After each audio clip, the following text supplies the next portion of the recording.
বেশ কয়েক বছর বন্ধ থাকার পর 12 কোটি টাকা ব্যয়ে পরিবহন দপ্তরের উদ্যোগে এই বল্লভপুর ঘাট মানুষের স্বার্থে খুলে দেওয়া হতো।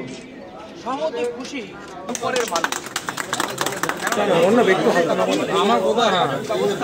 অনেকটাই বেশি হচ্ছিল, ঘুরপথে ছিল মানুষ।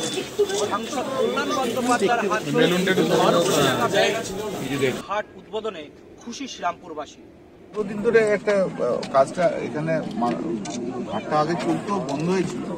তারপর আমরা সবাই মিলে প্রচেষ্টা করে ডিস্ট্রিক্ট ম্যাজিস্ট্রেট, মন্ত্রী, আমরা সবাই মিলে প্রচেষ্টা করে এটা সব মিলিয়ে এই দিক আর ওই দিক মিলে 12 কোটি টাকা রাজ্য সরকার খরচ করেছে।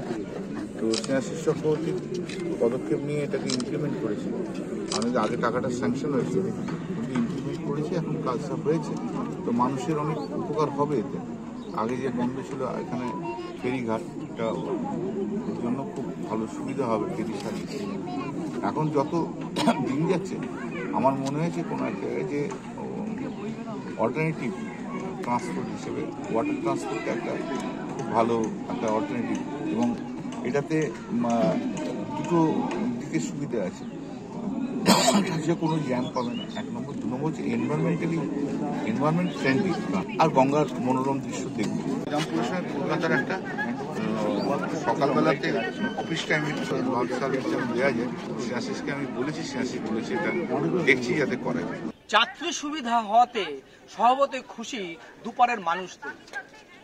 উন্নত পরিষেবা পাবে এই আশা করছেন পরিবহন দপ্তরের কাছে।